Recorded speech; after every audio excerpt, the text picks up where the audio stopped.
cold, and we're just excited to get out and let the dog run around a little bit today. They got all these great booths set up, selling specialty dog treats, dog doors, and just a bunch of dog accessories.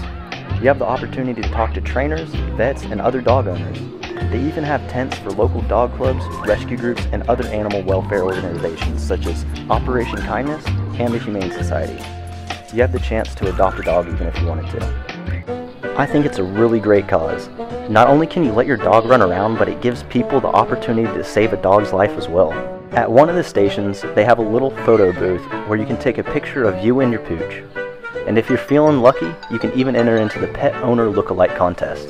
At the far end of the stadium, they have a doggy dance floor set up next to a live band, where puppies and owners are showing off their moves. You never know where your puppy might find their soulmate. But most of all, I think this is just a great opportunity to bring the dog lovers of DFW together for a shared experience. This is a great atmosphere to be in, and everyone here is really nice. Another thing that has caught my attention is seeing how people dress up their pets. Some are adorable, some are funny, and some are even scary. You can really tell that the dogs just love being off leash, running around, splashing in pools, and playing with their friends. The only thing that I might mind a little bit is the smell. It's strong at times, but I think we'll manage. All in all, I think this is a really great experience, and I have to recommend whoever set this up, they do it again. It is free and open to the public, and it's accessible to all age groups. Everyone out here seems to be having a great time, and more so, the dogs are loving it.